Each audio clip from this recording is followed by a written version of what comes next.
Hola, muy buenos días, maestra y compañeros que hoy nos ven o nos escuchan. El texto que se va a analizar o que analizaremos en este video es llamado Las corrientes educativas en la Grecia clásica desde la perspectiva del concepto postura, escrito por Francisco Vázquez Martínez, encontrado en la revista latinoamericana de estudios educativos, México, volumen 30, número 1, página 89 a 116. Comenzamos con el concepto de postura. El texto maneja o se refiere a la postura a una primera instancia, a una racionalidad, a un pensamiento estructurado de manera lógica, coherente y consistente para explicar el mundo total o parcialmente. También la postura se refiere a una característica de un sujeto que ha incursionado y profundizado de cierta manera en un campo del saber y del quehacer. Y la postura es una decisión, la cual aparece cuando un sujeto asume una posición ante las diversas formas de pensar y actuar. Así que como una postura es una reflexión o una elección reflexiva, una postura supone o piensa alternativas, busca caminos diferentes para llegar a cierto punto. Así que cuando una persona no busca o no sugiere diferentes modalidades o diferentes formas de llevar a cabo alguna situación, esa persona en realidad no está llevando una postura, sino simplemente está llevando su instinto de experiencia. Entonces, la postura más que nada se refiere al proceso y el resultado de asumir activamente un punto de vista. Eso se refiere a que cada persona, cada escuela, cada sujeto tiene diferentes perspectivas. Y en el sentido pedagógico lo que interesa es crear condiciones para que el sujeto asuma de manera activa un punto de vista, o sea, hace una postura. Algo más que caracteriza a la postura es que cada postura es personal. La postura varía dependiendo a la circunstancia en la que una persona se encuentra. Dada la circunstancia, la postura puede ir evolucionando, ya que una postura no es completa, no es única, está en constante evolución y es por ello que la naturaleza de una postura es única y es un secreto tanto filósofo como personal. Además, que la postura trabaja mediante la verdad de una persona. La postura representa los sentimientos, las emociones de la persona en cierta circunstancia. Así que cuando una persona es sincera o es libre de sus propios pensamientos y sus propios sentimientos, esta persona lleva a cabo un desarrollo de una postura completa. Y entre más sincero es una persona, la postura o el punto de vista es más completa, es más humana y más creíble. Y ahora bien, como mencioné, como una postura está en constante evolución, hay circunstancias en las que un sujeto interacciona con otro sujeto. En cierta circunstancia, ambos sujetos tienen posturas diferentes, tienen ideas diferentes, por lo que alguno de ellos dos no estará de acuerdo con la forma de pensar de la otra persona. Esto no es intolerancia, sino más bien es una desfavorabilidad de posturas en la que ni uno ni el otro comprenden la situación o la postura del otro, ya que cada quien juega su propio rol en cierta circunstancia.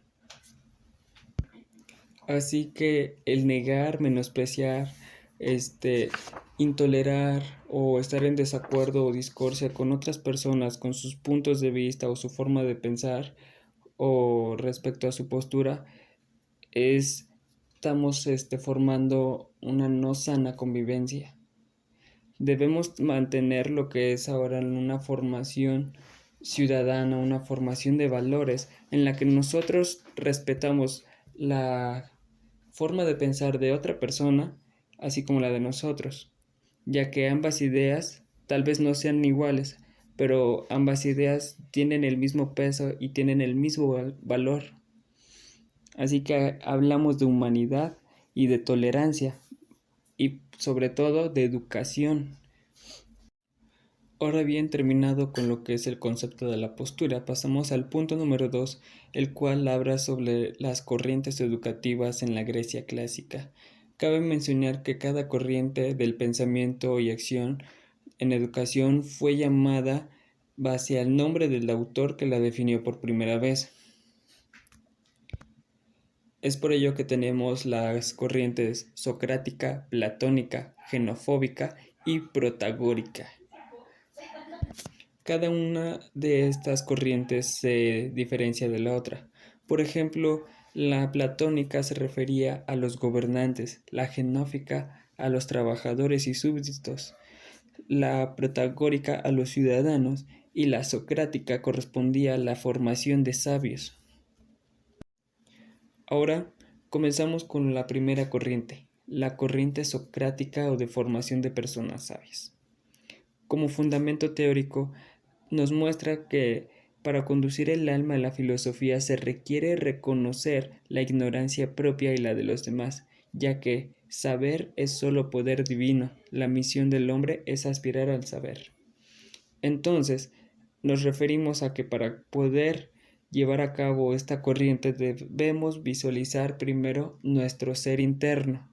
A través de ello, ir viendo poco a poco lo que es la forma externa de nosotros mismos y de nuestros alrededores. De cierta forma, es reconocer formas de pensar y en consecuencia comprender la ignorancia propia y ajena.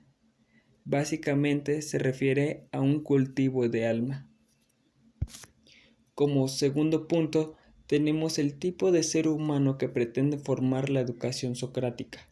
Sócrates procuraba explícitamente formar personas amantes a la sabiduría y a la verdad,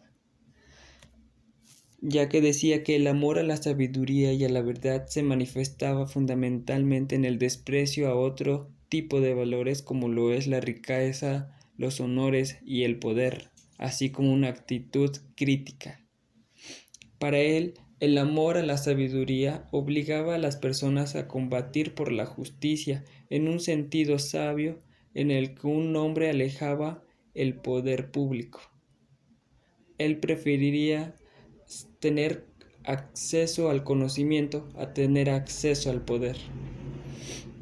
Así que nos muestra que un amor a la sabiduría y a la verdad empezaba desde el reconocimiento propio de nuestra ignorancia como personas. Así que, en todo caso, el tipo de humano que busca esta corriente es un humano con amor al conocimiento, amor a la justicia y que busca sobre todo la igualdad en conocimiento. Busca llevar a cabo poder intelectual, mas no poder físico.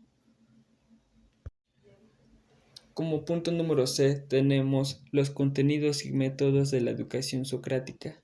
El método socrático consta de dos etapas. La primera, dudar de que los otros saben o dicen que no saben. Interrogarlos y examinarlos con el propósito de comprobar que saben y en su caso impugnarlos y contradecirlos para convencerlos a su ignorancia. Esta primera etapa se llama heléntica y es fundamentalmente destructiva y negativa, ya que hace que la persona dude de sí mismo, reconstruya sus pensamientos y crea que todo su conocimiento o su pensar está equivocado. Básicamente juega con las mentes de otra persona. Y como segunda etapa del método socrático, es una etapa constructiva y positiva, la cual se llama mayéutica o heurística, y la cual consiste en que una persona dé a luz a las ideas que ayuden a descubrir la verdad. O sea que después de destruir la mente de una persona, esta segunda etapa hace que esta mente vuelva a nacer o renazca, surja de las cenizas, pero ahora buscando la verdad, con pensamientos o ideas claras, correctas. Y el método socrático en sí es un método para buscar una sabiduría y la verdad, como se ha mencionado anteriormente, convenciendo a otros de su ignorancia y ayudarlos a convertir esa ignorancia en sabiduría. Ahora, como punto número B, nos encontramos con lo que es la relación maestro-alumno. Nos dice que la relación maestro-alumno depende al momento en el que se está estudiando. En el primer momento se considera la heléntica o la etapa destructiva. En esta, el profesor se ve comprometido y el alumno no cuestiona las creencias o las ideas del profesor, ya que en este punto el profesor está destruyendo por dentro la mente del alumno. En el caso de la segunda etapa, ahora el profesor se encarga de que el alumno se dé cuenta de que sus ideas son erróneas y vuelva a crear ideas. En cierta forma, en la primera etapa el maestro se encarga de destruir, de negar, de convencer al alumno que está equivocado. Pero en la segunda etapa el profesor se encarga de que el alumno busque dentro de sí mismo sus nuevas creencias, su nueva ideología. Así que construye. Es por ello que, como dije, en la primera parte podríamos decir que el maestro es malo, pero en la segunda parte lo podríamos decir que es bueno, en el sentido del bien y mal. A continuación vamos a hablar acerca de la cuarta corriente educativa, la corriente platónica o de formación de gobernantes. En primer aspecto vamos a analizar unos aspectos sobresalientes sobre los fundamentos teóricos. En este caso, el rasgo característico de la educación platónica y de la corriente educativa que de aquí se desprende es la convicción en las instituciones y en los profesores que pertenecen a esta corriente de pensamiento. La verdad absoluta, por su parte, aparece como algo inaccesible al común de los mortales y pocos son elegidos para conocerla. Así, la corriente educativa platónica es elitista, ya que está dirigida generalmente a quienes se quiere formar como los futuros dirigentes. Es importante en este momento, pues, establecer claramente la diferencia entre la educación socrática y la educación platónica. La primera, como ya se mencionó anteriormente, busca la formación del alma. Sus valores son el saber y la verdad. Por su lado, la educación platónica también busca la formación del alma, pero sus valores son la prudencia, la valentía, la templanza y la justicia. En contraste con Sócrates, para Platón el máximo valor de la educación es el bien y no la ciencia y la verdad. Entonces podemos decir que Platón subordina la ciencia y la verdad al bien público. Entonces, lo que aporta la verdad a las cosas cognoscibles y otorga al que conoce el poder de conocer, puedes decir que es la idea de bien. Entonces, la idea del bien se relaciona con la idea de justicia, como lo mencionó Platón. En este caso, si existe una verdad absoluta y únicamente unos cuantos elegidos pueden acceder a ella, es evidente que estos serán quienes deben educar y organizar las actividades de una sociedad. Esta idea es una idea fundamental en la formación de los gobernantes, ya que en ella se sustenta la legitimidad de su quehacer. Por lo tanto, los gobernantes gobiernan y el pueblo obedece. Con esta idea se cierra la posibilidad, por lo menos teórica, de que el pueblo gobierne y gobierne bien. Por ende, para fortalecer, defender y reforzar el orden impuesto por quienes tienen acceso a la verdad y la comprenden y buscan su realización en este mundo, es necesario establecer la prohibición explícita del cambio. Entonces podemos mencionar que si se tiene acceso a la verdad absoluta, no se puede permitir que quien no lo tiene trate de subvertir el orden establecido. Por lo tanto, así todas las cosas, entre ellas la educación, deben ser una manera, no de otra. Para decirlo en pocas palabras, esto debe ser inculcado firmemente en quienes deban guardar el Estado, de manera que no suceda que inadvertidamente se corrompan. Tomando en cuenta lo antes mencionado, podemos mencionar que la educación platónica o de formación de gobernantes consta de 4 ideas fundamentales. La primera, existe una verdad absoluta. Segunda, esta solo puede ser conocida por unos pocos elegidos. Tercera, los elegidos gobiernan, ordenan y asignan funciones a los otros miembros de la sociedad de acuerdo con el deber ser que solamente ellos vislumbran. Y cuarta, se prohíben modificaciones al orden establecido por los gobernantes.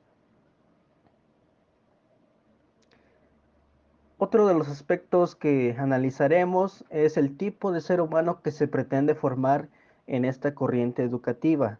En primer lugar, para comprender el tipo de sujeto que pretende formar la educación platónica, es necesario repasar cuál es, según Platón, la estructura del alma. De igual manera que el estado perfecto es prudente, valeroso, temperante y justo.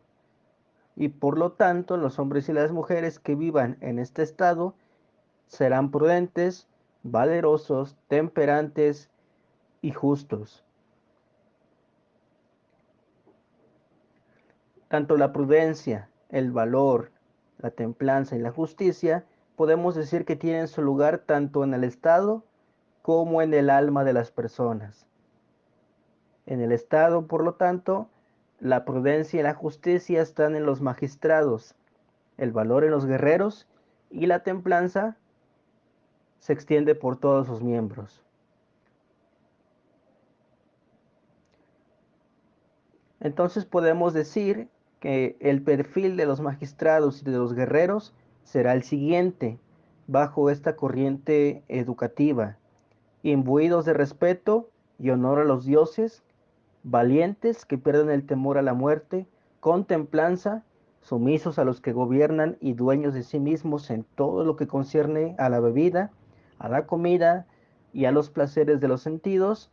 Tampoco se puede permitir que los guerreros sean ávidos de dinero ni que se dejen corromper aceptando presentes, que se dediquen a una sola cosa, capaces de discernir lo que haya de imperfecto y de defectuoso en las obras de la naturaleza y del arte, y por lo mismo capaces de alabar arrebatadamente lo que observen de hermoso, le den cabida en su alma y lo formen para la virtud, y que sean músicos excelentes. Otro de los aspectos que podemos destacar en esta corriente son los contenidos y métodos de la educación platónica. En cuanto a los contenidos, la educación platónica considera 3 aspectos: la música, la gimnástica y las ciencias que elevan el alma y le permiten aprender la perfección. En este caso, aritmética, geometría, astronomía y dialéctica.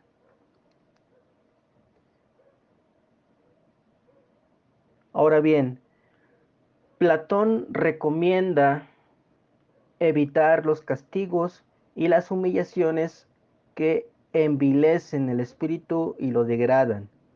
Por lo tanto, se debe resaltar la importancia que guarda en la educación platónica el crear un ambiente favorable a la formación y al desarrollo de las personas, en particular al de los futuros gobernantes. En este sentido, se plantea el control de los espectáculos, del teatro, de las canciones, de la poesía, de las narraciones y de las fábulas. De igual manera, se establece un régimen de vida que incluye dieta y ejercicios.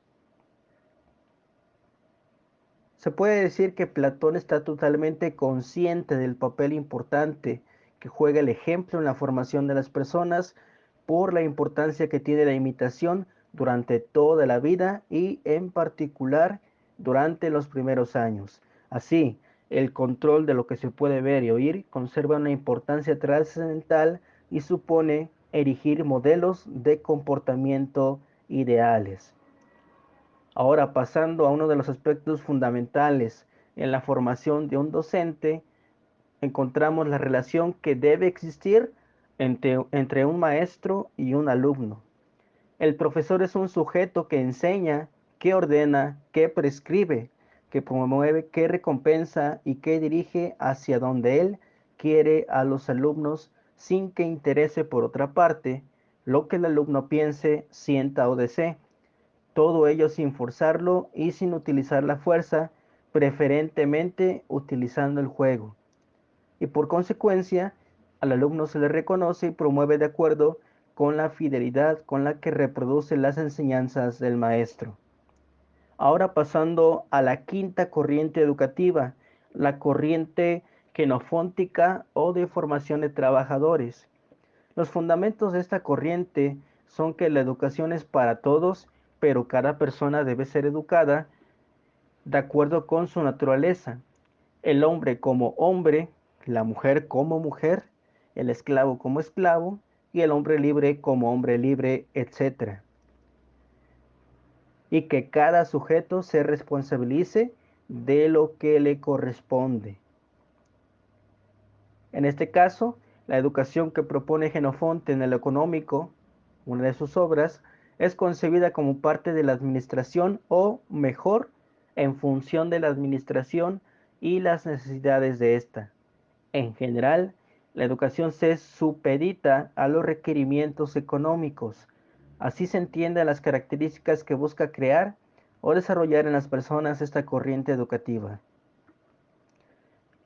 Pasando al aspecto del tipo de ser humano que pretende formar en esta corriente, podemos mencionar que la educación genofóntica es la corriente educativa que corresponde a los gobernados, a los que deben obedecer, a los que deben ser sumisos, dóciles, obedientes y leales a los gobernantes.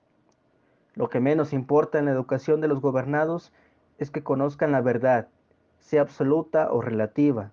Lo que interesa es su participación en la vida económica de la sociedad y, en consecuencia, que sean capaces de incorporarse al mercado de trabajo. En otras palabras, podemos decir que estén capacitados para realizar las funciones específicas que demanda el mercado laboral. A esta corriente de pensamiento pedagógico le interesa formar personas, hombres, mujeres o esclavos, capaces, leales, diligentes, dóciles, obedientes, con dotes de mando y honrados. Otro de los aspectos que podemos destacar son los contenidos y métodos que se establecen en esta corriente educativa. En general, los contenidos de la educación genofóntica se refieren a las actividades cotidianas para las que se requiere preparar a un empleado. Resaltan los contenidos de esta corriente educativa con los propios de la educación platónica. Aquí no interesa la música ni la gimnástica, y mucho menos que la persona adquiera las ciencias que elevan el espíritu a la pura inteligencia. En todo caso, aquí sí la ciencia se aprende para comerciar y hacer uso de ella. Obviamente, en Genofonte, el castigo tiene el propósito de provocar el miedo y el temor de los súbditos, de tal manera que para evitarlo sean obedientes y procuren agradar a su señor. Los súbditos deben renunciar a sus pensamientos, deseos, gustos y necesidades, y deben actuar siempre en función de los pensamientos, de los deseos, gustos y necesidades de su Señor. Y por último encontramos la relación maestro-alumno que debe existir en esta corriente educativa. En la corriente educativa xenofóntica, los profesores, que son más bien los amos, los padres o los esposos, buscan educar a los esclavos, a los hijos o a las esposas para que aprendan lo que ellos, amos, padres o esposos, consideran que es necesario e importante que aprendan. En la educación xenofóntica, pues la relación profesor-alumno se suma a una relación previa, que puede ser una relación amo-esclavo, padre-hijo, esposo-esposa, etc. Y la relación previa sobre la que monta la de profesor-alumno, la relación de enseñanza-aprendizaje, es desigual. Es una relación de dominio, subordinación, en la que uno de los miembros se subordina al otro. En estas condiciones podemos decir que el alumno no recompensa o retribuye al maestro, más bien al contrario, el profesor se ve en la necesidad de retribuir, recompensar, reforzar y premiar al alumno. 6. Corriente protagórica o de formación de ciudadanos. Aquí se nos muestran 4 puntos, A, B, C, D. En el inciso número A lleva como subtema fundamentos y en este párrafo nos dice que las corrientes educativas platónica y xenofóntica no son más que las diversas manifestaciones en el ámbito educativo de una sociedad dividida en gobernantes y gobernados, o también se les puede llamar como represores o reprimidos. Ante ella se constituye otra corriente educativa que pretende la igualdad de todos ante la ley y consecuentemente acepta la posibilidad de que la virtud pueda ser enseñada, ya que no se considera un don divino recibido por pocos. Esta es la corriente educativa iniciada por los llamados sofistas. Los sofistas, especialmente Protágoras, al negar la existencia de la verdad absoluta, niega por lo tanto la posibilidad de que solo unos cuantos elegidos sean capaces de aprenderla y de gobernar de acuerdo a ella. Así echa por la tierra la justificación que legitima a la monarquía y a la oligarquía.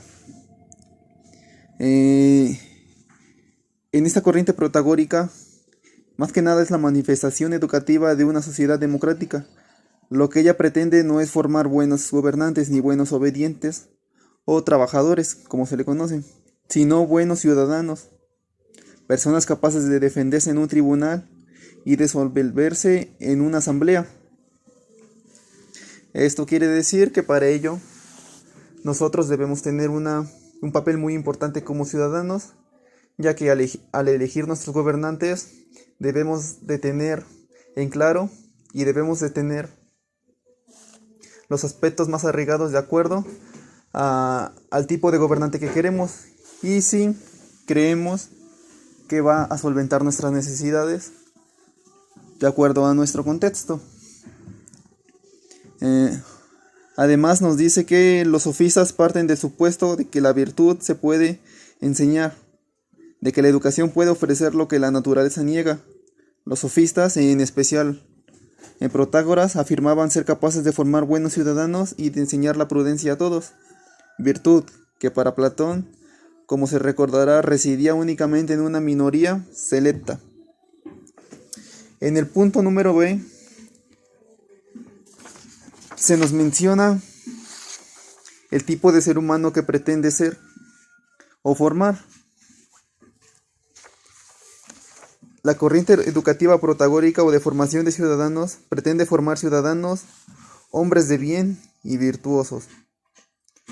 Cuando nos referimos a hombres de bien, es que sean aquellos que practiquen, así como enseñen o promuevan los valores y sus principios éticos ante la sociedad, ya que como buenos ciudadanos lo que debemos de hacer es la práctica de la moralidad y de los modales, principios éticos, valores, etc., para ser eficiente en una sociedad. En este párrafo nos dice que la educación no capacita para un empleo o para un oficio en particular. La educación es un medio para crear ciudadanos en igualdad de condiciones y así conformar las circunstancias que haga realidad la sentencia que dice que para la ley todos son iguales. Por eso la justicia y la virtud de los otros no es útil mutuamente. Además nos dice que en un párrafo pequeño nos dice que uno solo tiene el arte de la medicina y es suficiente para muchos individuos, y con los demás expertos sucede lo mismo. Y aquí es donde nos hace una pregunta que nos dice: entonces voy a poner así la justicia y el respeto entre los hombres, o el reparto a todos. A todos, dijo Zeus, y que todos participen, pues no podrían generarse ciudadanos o ciudades si solo algunos participaran de esos, como el caso de los demás artes. Además establece una ley de mi parte: quien no sea capaz de participar del respeto y de la justicia, se ha matado como una enfermedad de la ciudad. Ok, esto quiere decir que los lastres, como se mencionaba en la clase anterior, son los que se tienen que matar con una enfermedad, ya que es un contagio o una enfermedad para una ciudad o una localidad, un pueblo, ya que en vez de beneficiarla, lo que hace es perjudicarla con sus actos y promover la violencia u otros actos delictivos. Por ello es que se debe erradicar ese tipo de ciudadanos. Bueno, lo que se mencionaba en aquel entonces, y yo pienso que en la actualidad debería hacer lo mismo. En el punto número C, lleva como subtema contenidos y métodos. Aquí nos dice que los sofistas fueron los primeros en aplicar el principio de que la educación no es solo un proceso de crecimiento natural de las personas, sino que es una influencia del ambiente en la que puedan intervenir los pedagogos. Para ejercer su influencia en el desarrollo de las personas, los sofistas elaboran la técnica cuyos contenidos eran la gramática, la retórica y la dialéctica. La gramática era el conocimiento de la lengua, tanto en los poetas clásicos como en la empleada en los mercados o en los tribunales y asambleas. La retórica es el arte del discurso, del saber hablar y convencer a los demás, llevándolos a aceptar las posiciones del orador como las más correctas. Y la dialéctica para los sofistas era el arte de confrontar razones opuestas. El fundamento de la dialéctica es que no hay razones verdaderas, razones falsas, sin razones que pueden ser verdaderas o falsas, según se planteen. Aquí nos dice en este párrafo que no hay razones falsas o verdaderas, sino cómo fundamentarlas. Si uno las sabe fundamentar, van a ser verdaderas, pero si no las sabemos fundamentar, van a ser falsas. Y en el punto número D, lleva como subtema la relación del maestro-alumno, y en este nos dice que se considera a Protágoras como el modelo de lo que puede ser la relación del profesor-alumno en la educación protagórica. Se identifican las siguientes características. El inciso A nos dice que el alumno busca al maestro para que le enseñe. La necesidad de ser educado surge en el alumno. Originalmente es una necesidad de aprender. Así, en este diálogo, Hipócrates dijo a Apolodoro: busca a Sócrates para que lo apoye ante Protágoras en su búsqueda de saber. Y el inciso B nos dice que el alumno recompensa pecuniariamente al profesor para enseñarle. Esto quiere decir que como voluntad propia, el que quiera aprender va a aprender. ¿Y de qué forma lo va a hacer? Preguntando, dejándose llevar por la gente que tiene mayor conocimiento para que esta gente le enseñe, que en este caso era Protágoras, el cual era podría decir, el mediador, y lo buscaban sus alumnos para que ellos aprendieran. Pero la voluntad propia es del alumno. Si de verdad quiere aprender, va a buscar la forma de hacerlo. En la corriente número 7 ¿están vigentes las corrientes educativas identificadas en la Grecia clásica? Y aquí nos muestra un pequeño párrafo, el cual es la identificación desde el concepto de postura de las corrientes educativas en la Grecia clásica. Es un ejercicio que por sí solo resulta interesante, puesto que ofrece concepciones educativas nuevas y permite un conocimiento más completo del fenómeno educativo de aquella época. Sin embargo, surge de manera inmediata la pregunta que la encabeza el inciso. La hipótesis es que las corrientes educativas identificadas en aquella época han evolucionado y se han modificado independientemente de lo anterior, llegan hasta nuestros días bien definidas en lo esencial. En apoyo de dicha hipótesis, se tiene un estudio de 22 autores en pedagogía pertenecientes a un periodo comprendido entre el siglo IV a.C. y el siglo XX, a través de la perspectiva que ofrece el concepto postura, y permite ubicarlos de manera relativamente sencilla en alguna de las 4 corrientes de pensamiento educativo descritas en este presente artículo. El trabajo de estos autores no se puede considerar como una historia de las corrientes educativas, ni como una prueba de la vigencia de las mismas, sino como una pista que apoya la hipótesis planteada y hacer ver la necesidad de elaborar la historia de la educación desde un punto de vista. Ok. Las corrientes educativas de la antigua Grecia, a mi parecer, siguen vigentes en nuestra era, ya que, como lo mencionaba anteriormente en los otros aspectos, en los otros incisos, se mantiene bastante. Los modelos que se acudían en aquel entonces se ven presentes en nuestra actualidad, ya que desde lo personal, si yo quiero aprender, voy a buscar a alguien para que me enseñe, y es lo que se hacía antes.